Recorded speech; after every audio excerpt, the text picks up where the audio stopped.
جنت کو کمانے کے لیے ایک ایسا عمل، ہم نے سنا ہے جنت کمانے کے لیے بہت سے کام کرنے پڑیں گے، بہت سے اعمال کرنے پڑیں گے، بہت مشکلات برداشت کرنی پڑیں گی، لیکن ایک ایسا عمل بھی ہے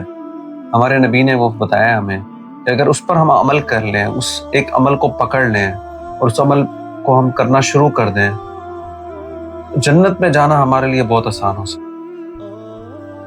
اور وہ عمل یہ ہے کہ اس زبان کے بول کو میٹھا کرنا، اس زبان کو کنٹرول کرنا۔ حدیث نبوی ہے کہ آپ اپنی زبان اور شرمگاہ کی مجھے ضمانت دو، میں تمہیں جنت کی ضمانت دوں۔ آج دنیا میں سارے مسائل کی جو جڑ ہے وہ یہ زبان ہے۔ ہم اکثر دیکھتے ہیں کہ ہم اس زبان سے کتنی غیبت، بہتان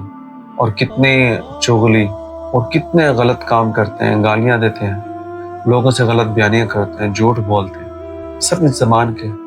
انسان کی اخلاقیات کا جو مجموعہ ہے نا، اخلاقیات دو چیزوں کے نام، وہ یہ ایک زبان ہے اور ایک دل کے احساسات کا نام ہے۔ آج اگر ہمارے زبان کا بول میٹھا ہو جائے، ہم اپنی بیوی سے، اپنے بچوں سے، اپنے گھر والوں سے، عزیز و اقربا سے، نیچے کے طبقوں کے لوگوں سے، اپنے سے اوپر کے لوگوں سے، سب سے اگر ہم اچھے انداز سے بات کرنے والے بن جائیں، ہمارا بول چال اچھا ہو جائے، ہمارا بات کرنے کا انداز اچھا ہو جائے، ہمارے الفاظ کا چناؤ اچھا ہو جائے، لوگوں سے مسکرا کر ملیں،